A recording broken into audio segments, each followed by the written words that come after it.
I always love asking successful people, what is your morning routine? Because every successful person I know has a really interesting morning routine. I know I have an interesting one. I'm up at 5 a.m. every day. But what is your morning routine that you kind of use to set yourself up for the rest of the day?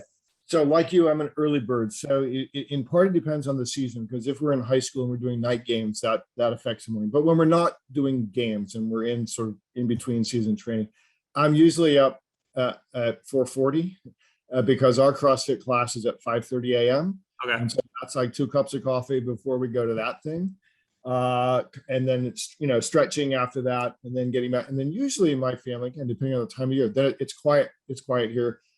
Every day I get the Washington Post and the Wall Street Journal delivered, the paper versions delivered, on the driveway, and read those. And then we start. I try to put what I would call sort of high cognitive stuff. So if I'm writing, or if I don't do a ton of initial brief writing anymore. I do a lot of brief editing.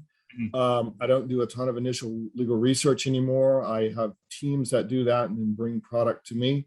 But I do a lot of writing, as into the solo and small firm space. I do a lot of thinking about the law firm and strategic planning in terms of that. And so we try to do that in the morning, right? Because that's your high cognitive time.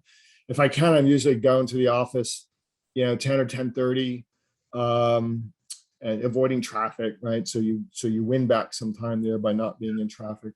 And then, again, lunch depends on whether we have games or not. Usually home by 5:30 to 6:30. Sometimes I'm still picking up a kiddo on the way home. And then I'm a guy who's falling asleep on the sofa at 9 o'clock at night. So that's and Sandy doesn't get up quite that early, and she would rather stay up a little bit later. So that's a little bit of a challenge, right? From a relationship standpoint, but that's generally what it looks like. I like, even if I didn't have to get up at 4:40, like I'm still up by 5:30, right? Yeah. That's just wired for that. And I don't know about you, I just feel so much more productive, when I know that at 8 a.m. I've gotten more accomplished than most people have. Most people accomplish all day and they haven't even woken up yet. Like it feels good. Yeah.